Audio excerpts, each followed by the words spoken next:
그동안 백투 베이직스 신앙생활의 기초를 다시 세우라 이제 설교 5번, 오늘 마지막 물질을 통해 공동체를 세우라는 제목으로 마치겠습니다. 다음 주부터는 하박국 하고 그다음에 종료주일, 부활주일 이제 4월달 있는데 저기 설교하고 하박국 마저 마치고 이제 요한복음으로 돌아올 예정입니다. 잘 준비할 수 있도록 기도 부탁드립니다. 오늘 몇 가지 행사 있는데 은혜 가운데 잘 진행되도록 기도 부탁드리고 또 해당되시는 분들은 참석해 주시기를 부탁드립니다. 오늘 저녁에 교사분들께도 밥차로 제공해 드린 이번에 또 다른 집을 한번 연결해서 한번 같이 드셔보시도록 그렇게 하겠습니다. 우리 글로리 키즈 페스티벌 작년에 애들도 너무너무 좋아했지만 한 200명 가까이 이렇게 우리 애들이 토요일 왔어요. 근데 마당에서 봉사하는 분들 어른들이 더 좋아했어요. 네, 기억나시죠? 그래서 금년에 더 다양하게, 다채롭게, 더 규모 있게 이렇게 더 많은 돈을 투자해서 우리 자녀들 정말 마음껏 주님 품에서 뛰어놀 수 있도록 준비하려고 합니다. 많은 분들 협조해 주시기를 부탁드립니다. 오늘 저희가 교독한 본문을 중심으로 물질을 통해 공동체를 세우라는 제목으로 함께 말씀 나누겠습니다. 세상의 모든 물질은 하나님이 창조하셨죠. 그래서 본질적으로 선합니다. 하나님이 세상을 창조하시고 보시기에 좋았더라 이렇게 이제 평가하셨는데 이 좋았더라는 말이 히브리어로는 토브입니다. 토브는 영어로 good이고 good이라는 말을 우리 말은 선하다 이렇게 번역하는 겁니다. 다만 그 물질을 어떻게 사용하는지에 따라 그 가치가 좌우되고 결정됩니다. 물질의 올바른 사용에 의미를 두지 않고 소유에 집착하기 시작하면 물질은 모든 죄 또는 악의 뿌리가 되고 맙니다. 반면에 올바른 물질의 사용은 나를 넘어 공동체까지 건강하게 세우는 것이죠. 더불어 사는 기쁨과 행복을 만끽하게 해줍니다. 이 물질의 으뜸은 누가 뭐라 해도 돈이죠. 돈은 모든 물질을 대표하는 상징과도 같은 것입니다. 그래서 물질 만능주의 또는 물질주의, 머티리얼리즘이라고 하는 이 물질 만능주의는 돈을 숭배하는 맘모니즘, 배금주의와 일맥상통합니다. 하나님 대신 돈을 주인으로 삼고 살아가는 경향성을 가리킵니다. 이런 경향에 빠진 사람들이 부지기수이고 이런 사람들은 돈을 버는데 혈안이 되어 있고 만족할 줄 모른 채 돈에 집착합니다. 남을 위해서는 한 푼조차 아까워하면서도 자신을 위해서라면 물 쓰듯 돈을 쓰는 소비지상주의로 자연스럽게 연결되죠. 그래서 요즘 TV에 보면 크고 좋은 집에 살고 좋은 차, 좋은 옷 타고 입고 다니는 이런 사람들을 부각시켜서 프로그램화하는 많은 일들. 나 혼자 살면 조용히 살면 되지. 왜 이렇게 큰 집에 사는 걸 자랑하고 도대체 뭘 하자는 건지. 이게 바로 소비주의 또는 소비지상주의 한 단면을 그런 프로그램을 통해 보여주고 있다. 이렇게 이해할 수 있습니다. 물질의 주인이신 하나님도 보살펴야 할 이웃도 전혀 안중에 없습니다. 결국 나를 파괴하고 공동체의 건강한 존립마저 위태롭게 만듭니다. 사실 우리 중에 돈을 싫어하는 사람은 거의 없습니다. 혹시 나는 돈 싫어 이런 분이 있을까 봐 제가 거의 없다 이렇게 말하는 겁니다. 그리고 두 번째 명제, 돈이 필요하지 않는 사람은 아무도 없습니다. 다 돈이 필요해요. 의식주를 해결하고 건강을 증진시키고 관계를 회복하고 공동체, 가정이든 교회든 나라든 이 공동체를 세우는 일에 돈은 아주 요긴합니다. 제가 주일 아침마다 아침으로 찐빵을 먹고 와도 그 찐빵도 돈이 있어야 살 수 있는 것이죠. 그럼에도 불구하고 돈을 사랑하는 것이 일만 악의 뿌리라고 성경이 말씀하는 이유는 돈에 집착하는 사람들의 본성 때문이다. 이렇게 이해할 수 있습니다. 욕심을 부리며 수단과 방법을 가리지 않고 어떻게든 돈을 모으려는 사람들의 이기적인 자세가 문제죠. 다른 사람들에겐 피해가 가든 말든 돈 되는 것이라면 눈에 불을 켜고 쫓아다니는 그런 태도, 경향성이 문제입니다. 우리 성도들 중에도 그런 사람이 적지 않다는 사실은 참 슬프고 애석한 일이라 하겠습니다. 오늘 본문 말라기 3장 7절에서 12절은 물질 중 특별히 11조와 봉헌물과 관련된 말씀입니다. 이 봉헌물은 하나님께 드리는 그 밖의 재물을 가리킨다. 이렇게 이해하시면 됩니다.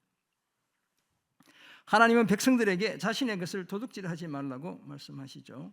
오늘 저희가 교독한 본문을 설교 중에 3번 반복하게 될 겁니다.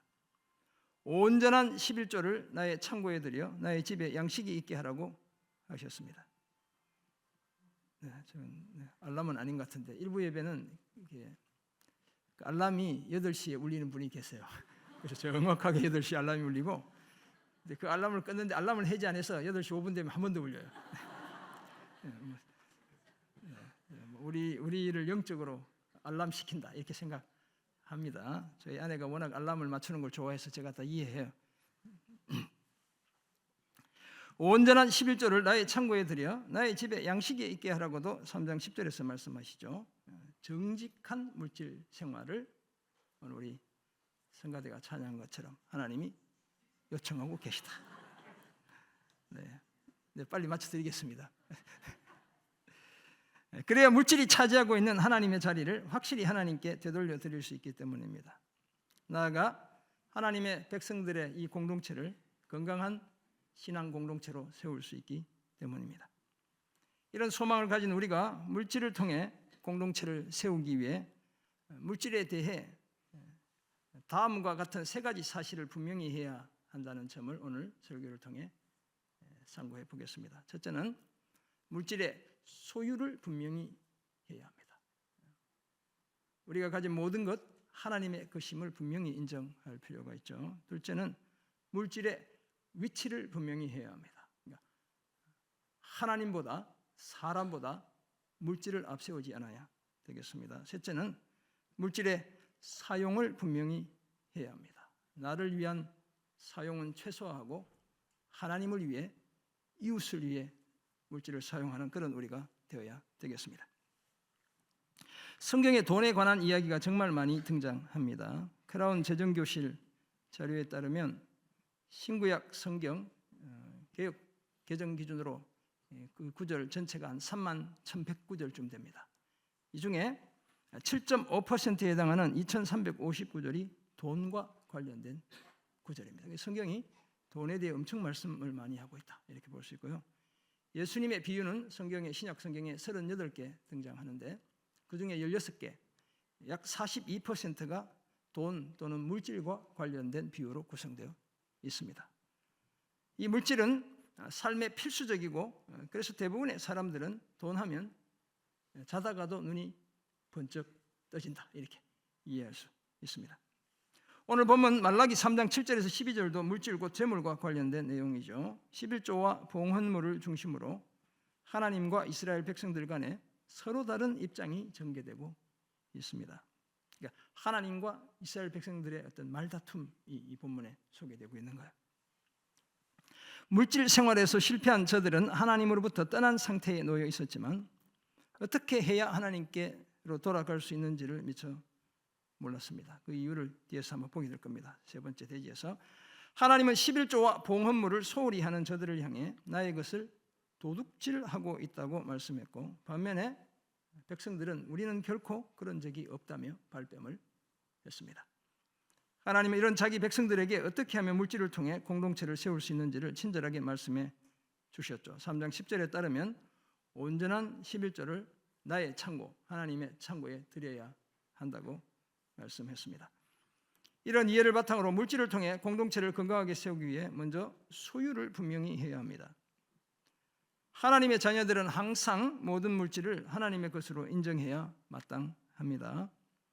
성경 역대상 22장에 따르면 우리가 잘 아는 다윗 왕은 하나님의 성전을 건축하고 싶어 했지만 전쟁에서 피를 많이 흘렸다는 이유 때문에 하나님으로부터 예루살렘 성전 건축을 거절당하게 됩니다.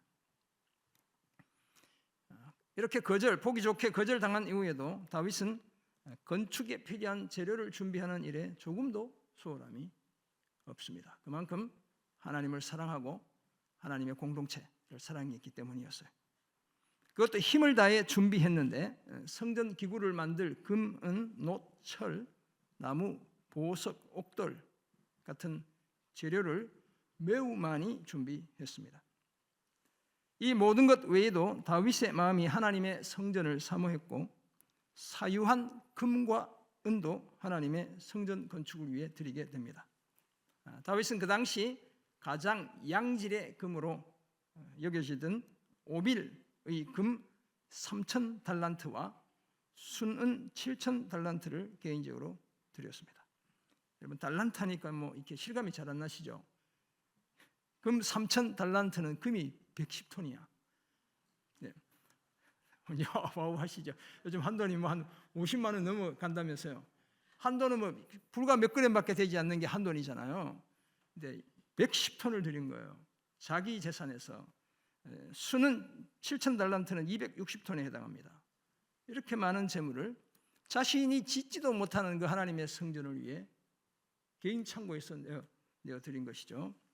그런 다윗이 역대상 29장 11절에서 감사의 기도를 드리며 이렇게 고백합니다. 여호와여, 위대하심과 권능과 영광과 승리와 위엄이 다 주께 속하였으니 천지에 있는 것이 다 주의 것이로소이다.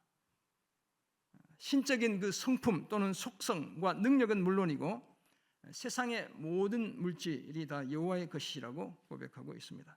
그리고 부와 부귀가 우리가 좋아하는 그 부귀가 주께로 말미암고 또 주는 만물의 주제 통치자가 되시고 손에 권세와 능력이 있고 모든 사람을 크게 하심과 강하게 하심 이 주의 손에 있나이다라고 고백합니다.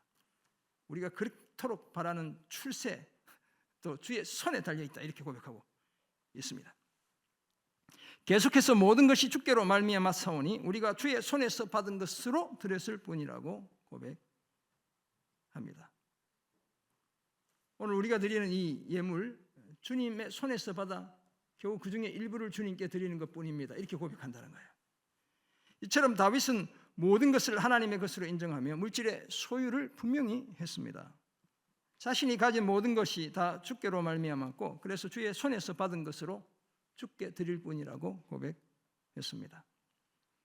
시편 50편 1절 시인 아삽에 따르면 전능하신 이 여호와 하나님은 해 돋는 데서부터 해 지는 데까지 세상을 부르신 분입니다. 그렇다면 삼라 만상 중에 하나님의 것이 아니거나 하나님의 통치에서 벗어난 것은 아무것도 없습니다. 하나님은 12절을 보면 세계와 거기에 충만한 것 다 내 것이라고 말씀하고 있습니다. 이처럼 시인 아삽도 다윗처럼 세계와 거기 충만한 것 곧 모든 물질을 하나님의 것으로 인정하며 그 소유를 분명히 했습니다. 사랑하는 성도 여러분, 오늘 우리에게도 이런 자세가 필요한 줄 믿습니다. 이 시대의 많은 비극은 물질을 내 것으로 삼으려는 시도에서 비롯됩니다. 그것도 만족함을 모른 채 계속해서 자기 소유로 삼으려고 애를 쓰기에 불화가 그치지 않습니다. 여러분 형제들 간에 돈 없는 집은 이런 걱정 안 해도 돼요. 싸울 일이 없어. 그러니까 돈 조금 있는 집은 반드시 문제가 생겨요. 여러분들이 설령 이제 우리가 예수 믿는 아들 딸들이기 때문에 부모님을 더 섬겼을 수도 있어요. 그래도 나눌 땐 공평하게 나누면 싸움이 나지 않습니다. 조금만 욕심 부리면 그때부터 이제 문제가 생기기 시작하는 거예요. 그래서 집안에 있는 형제들 중에 욕심 부리는 분이 있으면 형제들이 좋은 말로 공평하게 나눠야 된다고 우리 목사님이 얘기했다고 그래서 정말 사랑하고 섬기려면 공평하게 조금 내가 부모님 살아계실 좀 더 섬긴 게 뭐이 됐어요. 당연히 해야 될 걸 내가 한 것이고 남겨주신 것은 공평하게 나눠야 싸움이 나지 않는다. 있는 분들은 반드시 기억하세요. 물질에 대한 끊임없는 욕망을 성경은 탐심이라 부르죠. 그리고 이 탐심을 우상 숭배라고 정의합니다. 왜냐하면 이 탐심 때문에 하나님의 자리에 물질이 가 있기 때문에 그런 겁니다. 전통적으로 교회는 이 탐심을 7가지 치명적인 죄악들 중 하나로 간주했습니다. 제가 여러 번 소개했지만 Seven Deadly Sins라고 죽을 수밖에 없는 제 7가지 이렇게 했는데 그 이제 첫 번째가 교만입니다. Pride. 두 번째가 바로 이 탐심, Greed라는 거예요. 세 번째는 분노, 함부로 화내는 것, 시기, 음욕, 식탐. 또 이렇게 교회가 아주 이렇게 악하게 여기는 것 중에 하나고, 그다음에 게으름, 이렇게 우리를 죽음에 빠져들게 하는 큰 죄 중에 하나다. 이렇게 이야기하는데 그 중에 하나가 탐심이라는 거예요. 돈으로 대표되는 물질을 하나님의 것으로 분명하게 인정하지 않으면 이 물질은 일만하게 뿌리가 되고 맙니다. 부모와 자식, 형제들, 친구와 이웃이 이 물질 때문에 서로 원수가 되죠. 이 시대에 빈번한 보험 사기는 다 물질, 돈 때문에 벌어지는 일들입니다. 심하면 아내도 죽게 하고 남편도 죽게 하고 부모, 자식도 죽게 하는 이런 어처구니 없는 일들이 벌어지는 거예요. 어떻게든 물질을 더 소유하려다 내가 물질의 소유를 당하기 때문이죠. 물질의 주인이신 하나님 대신 내가 주인 노릇하려다 오히려 물질의 노예가 되고 맙니다. 그러므로 이제 우리도 천지에 있는 모든 것이 다 하나님의 것임을 인정해야 될 줄 믿습니다. 오늘 내 통장과 내 지갑에 있는 모든 것도 다 하나님의 것으로 고백해야 합니다. 예배 때마다 우리가 드리는 헌금도 내 것으로 드리는 것이 아니라 하나님의 것으로 드린다는 사실을 분명히 고백해야 합니다. 우리는 다만 하나님의 것을 가지고 나 자신의 최소한의 필요와 공동체의 더 큰 필요를 위해 가난하고 겸손한 마음으로 물질을 사용할 뿐인 것입니다. 물질의 소유를 분명히 해 공동체를 더 건강하게 세우는 우리가 되기를 주의 이름으로 축원합니다. 아멘. 물질을 통해 공동체를 건강하게 세우기 위해 둘째로 위치를 분명히 해야 합니다. 앞에서 언급한 물질 만능주의나 배금주의는 하나님보다 물질을 더 앞세우는 의식, 사조, 삶의 행태를 가리킵니다. 우리는 성경에서 그런 잘못을 저지른 사람 여럿을 발견합니다. 가나안 정복 전쟁 중 아간은 하나님의 명령을 거역하고 온전히 바쳐야 할 물건을 사취함으로써 공동체에 큰 폐를 끼치게 되었습니다.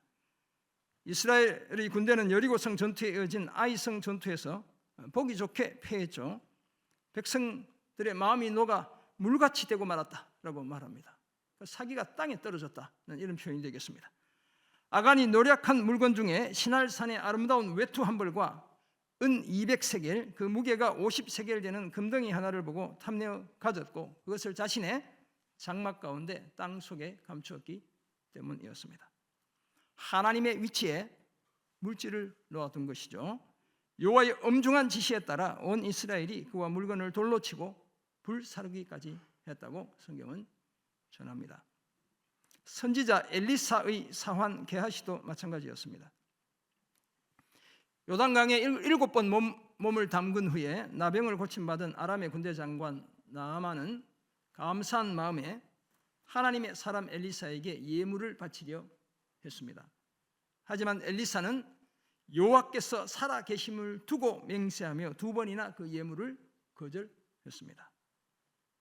그런데 그 장면을 지켜보던 엘리사의 사환 게하시는 생각이 달랐습니다. 그 반대로 여호와께서 살아 계심을 두고 맹세하며 무엇이든 받으려 했습니다. 거짓말까지 해서 은 2달란트와 옷 2벌을 받게 되죠. 게하시 역시 하나님의 위치에 물질을 두었다, 이렇게 이해할 수 있습니다. 그 결과 나병이 발하여 눈같이 되고 말았다고 성경이 전합니다. 신약시대의 가룟 유다는 돈에 눈이 멀어 하나님의 아들이신 예수님을 돈과 맞바꾸었습니다.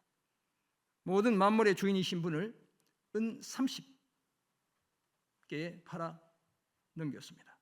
그 죄책감을 이기지 못해 스스로 목숨을 끊고 말았죠. 사도행전에 등장하는 아나니아와 삽비라 부부도 마찬가지입니다. 좋은 의도로 시작했지만 온전함, 정직함과는 거리가 멀었습니다. 부부가 공모하여 땅을 판 값 얼마를 감추고는 전부인 것처럼 속여 드렸습니다. 성령을 속이고 하나님께 거짓말을 했기 때문에 둘 다 죽음을 피하지 못했습니다. 하나님이 계셔야 할 최고의 위치에 물질을 놓았기 때문이었습니다. 개인적으로 이들이 다 불행해진 것은 물론이고 공동체 전체를 혼란스럽게 만들었습니다. 사랑하는 성도 여러분, 눈앞에 놓인 그 어떤 재물도 하나님의 위치를 차지할 수는 없습니다. 그 어떤 경우에도 물질을 하나님보다 앞세우지 않아야 합니다. 우리가 한순간이라도 물질을 앞세우면 그 순간 우리는 물질의 노예로 전락하고 맙니다. 주인이 바뀌기 때문이에요. 그런 사람은 안식일을 거룩하게 지키기보다 하루라도 더 벌어야 할 것 같은 강박관념에 사로잡히게 되죠. 당장 돈은 조금 더 벌 수 있을지 몰라도 우리 육체, 우리 영혼이 점점 더 피폐해질 수밖에 없습니다. 예수님 말씀처럼 하나님과 재물은 결코 겸하여 섬기지 못합니다. 사람보다 돈을 앞세우는 것도 마찬가지입니다. 그런 사람은 인색하고 착취를 일삼으면서도 그것이 죄라는 사실을 알지 못하고 인정하지도 않습니다. 고아와 과부와 나그네와 가난한 자를 돌보라는 하나님의 요청은 안중에도 없습니다. 더불어 살기보다 네 배를 채우기에 급급하죠. 부자와 거지 나사로의 비유에 나오는 부자가 바로 그런 사람이었습니다. 그 부자는 자색 옷, 고운 베옷을 입고 날마다 호화롭게 즐겼습니다. 요즘 뭐 비싼 이렇게 고급 브랜드 A로 시작하거나 뭐 U로 시작하거나 하여튼 샤로 시작하거나 하여튼 이런 멋진 좋은 옷 이렇게 나 혼자 나오는 사람들이 입는 그런 옷 입고 미슐랭 3스타 식당에 나오는 음식 먹고 그렇게 살았다는 거야. 이 부자는 그런 부자예요. 이 부자가 엄청난 부자적. 그리고 부자 되고 싶죠. 반면에 개들이 그 헌대를 하려는 거지 나사로는 그 부자의 상에서 떨어지는 것으로 겨우 허기를 달래야 했습니다. 그런데 결과는 어떻습니까? 거지는 죽어 아브라함의 품에 안긴 반면에 그 부자는 죽어 음부에 들어가서 고통 중에 지내야 했습니다. 주님이 다 거지가 되라고 하신 얘기가 아니에요. 정직한 이웃을 배려하는 부자가 되라는 얘기를 주님이 하고 계신 거예요. 물질보다 앞세운 결과였죠. 그러므로 우리는 어떤 경우에도 물질을 하나님보다 사람보다 앞세우지 않아야 합니다. 하나님, 사람, 그리고 물질이어야 합니다. 이 순서 곧 위치를 분명히 해야 물질을 통해 하나님을 제대로 섬기고 서로 돌보며 내가 속한 공동체 건강하게 세울 수 있습니다. 물질의 위치를 분명히 해 공동체를 더욱 건강하게 세우는 그런 우리가 되기를 주의 이름으로 축원합니다. 아멘. 물질을 통해 공동체를 건강하게 세우기 위해 끝으로 사용을 분명히 해야 합니다. 소유, 위치, 사용이 되겠습니다. 하나님이 사람들에게 물질을 주신 것은 기본적으로 소유하라고 주신 것이 아니라 잘 관리하고 잘 사용하라고 주신 겁니다. 착취하고 남용하라고 주신 것이 아니라 잘 보존하고 지키라고 주셨죠. 하나님께서 최초의 사람 아담과 하와에게 주신 명령, 동산을 경작하고 지키라는 이 문화 명령은 지금도 오늘 저와 여러분에게까지 유효합니다.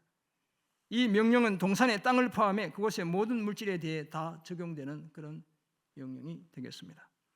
그렇다면 사람들은 먼저 하나님을 위해 물질을 사용해야 합니다. 그리고 그것은 결국 더불어 사는 이웃을 위해 물질을 사용하는 것이 되는 겁니다. 오늘 보면 말라기 3장 7절에 따르면 만군의 여호와께서 조상의 날로부터 하나님의 규례를 떠나 지키지 않는 이스라엘 백성들에게 나에게로 돌아오라 그리하면 나도 너희에게 돌아가리라고 말씀하시죠. 그러자 저들이 어떻게 해야 돌아갈 수 있습니까? 라고 묻게 되는 겁니다. 이 어떻게 해야 돌아갈 수 있습니까? 이 말은 도대체 우리가 하나님을 떠난 적도 없는데 뭘 다시 돌아오라고 하십니까? 뭐 이런 표현이 되는 거예요. 저들은 자신들이 하나님을 떠나 있다는 생각조차 하지 못했을 겁니다. 그러자 여호와께서 사람이 어떻게 하나님의 것을 도둑질할 수 있고 나의 것을 도둑질하고도 말하기를 우리가 어떻게 주의 것을 도둑질하였나이까? 라고 할 수 있냐며 너희가 도둑질한 것이 바로 11조와 봉헌물이다 라고 말씀합니다.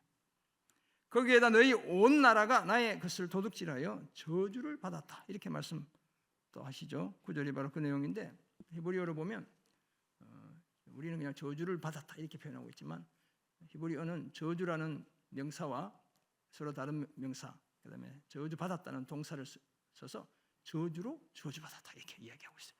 그러니까 하나님의 마음이 엄청 상한 거예요. 자기 백성들 때문에.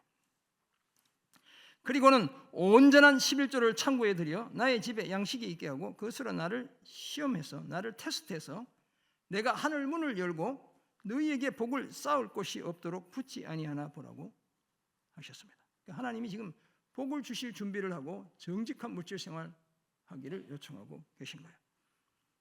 메뚜기를 금하여 너희 토지 소산을 먹어 없애지 못하게 하며 너희 밭에 포도나무가 기한 전에 떨어지지 않게 하겠다고도 말씀합니다. 너희 땅이 아름다워짐으로 이방인이 너희를 복되다라고 하게 될 것도 약속하고 계시죠. 이 땅이 아름답다. 히브리 원어로 보면 너희 땅이 기쁨의 땅이 될 것이다 이렇게 표현하고 있어요. 그래서 이방 사람들이 봐도 너희가 행복한 사람이라 인정하게 될 것이다. 주님이 이렇게 말씀하고 있습니다. 온전한 물질 생활에 대해 풍성한 수확으로 보상하시겠다고 약속하셨습니다. 시인에 따르면 하늘이 주의 것이요 땅도 주의 것이고 세계와 거기 그 중에 충만한 모든 것을 다 주께서 건설하셨습니다. 선지자 학개의 고백에 따르면 은과 금도 다 만군의 여호와의 것입니다.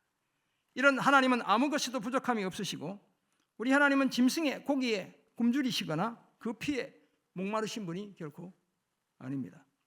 하나님이 물질을 원하시는 것은 하나님을 섬기는 사람들과 세상의 가난한 사람들 공동체의 필요를 채우기 위해서인 것입니다.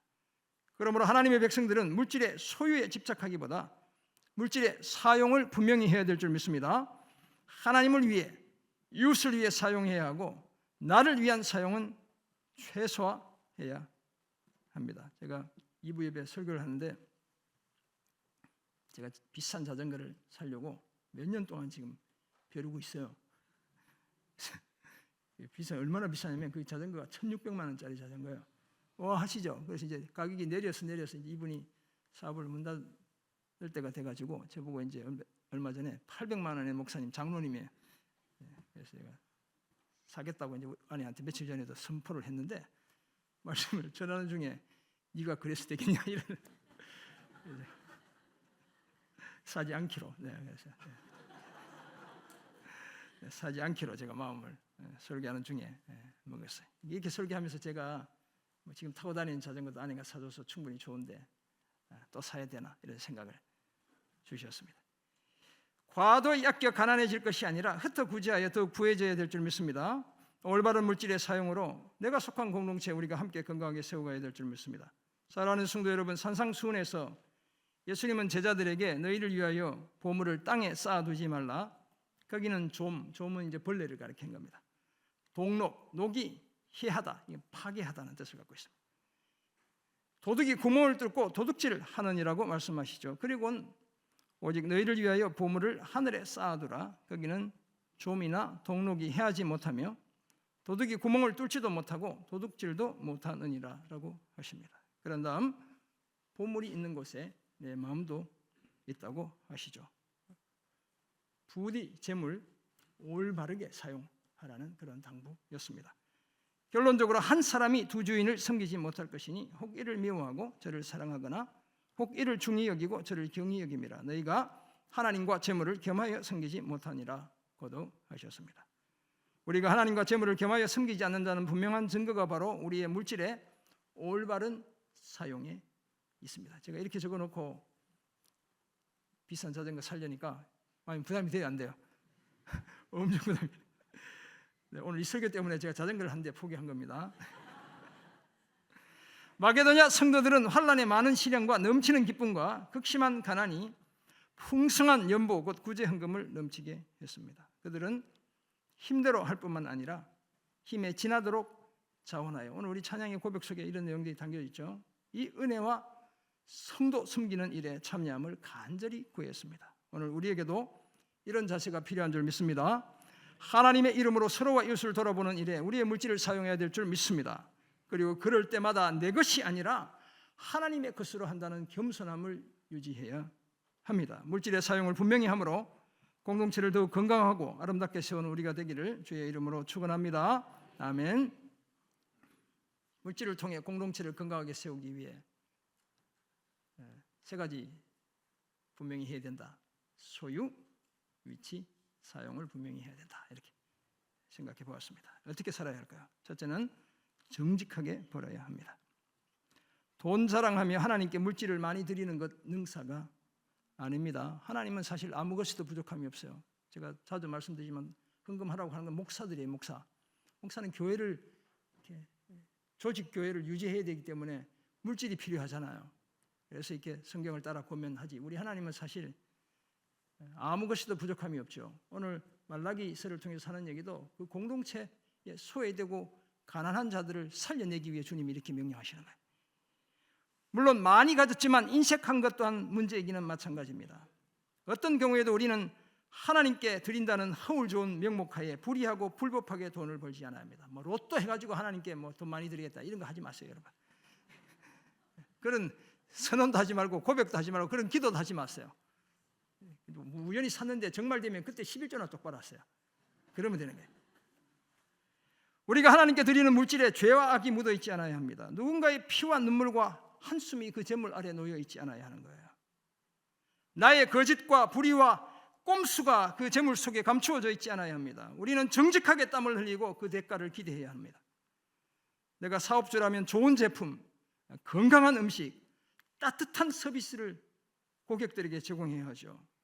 노동을 제공한 종업원들에게 충분히 보상해야 합니다. 반면에 종업원들은 죽게 하듯 진실하고 성실하게 일해야 합니다. 사랑하는 청년들, 그저 월급날만 기다리며 시간을 허비하지 않아야 하는 거예요. 우리 저 직장 다닐 때 뭐 하루에 화장실 3번 갔다 오면 하루가 지나간다. 신문 들고 가서 한참 앉아 있다가 오는 분들 이제 그렇게 얘기한 분도 담배 한 대 나가서 피우고 화장실 한번 갔다 오고 뭐 간식 한번 사 먹고 이러면 이제 하루가 그러면 안 된다는 거예요. 각자의 자리에서 정직하게 버는 노력을 계속 이어가는 그런 우리가 되어야 할 줄 믿습니다. 아멘. 두 번째, 정직하게 드려야 합니다. 하나님이 이스라엘 백성들에게 자신의 것을 도둑질한다고 말씀하신 이유는 그들이 드리는 재물이 온전하지 않았기 때문이었습니다. 온전한 11조를 드리지 않았다. 주님이 이렇게 지적하시죠. 우리 하나님은 물질의 다과, 대소를 보시는 분이 결코 아닙니다. 재물의 온전함, 곧 진정성과 정직함을 보시죠. 그런데 이스라엘 백성들은 말라기 1장 7절을 보면 더러운 떡을 하나님의 제단에 드립니다.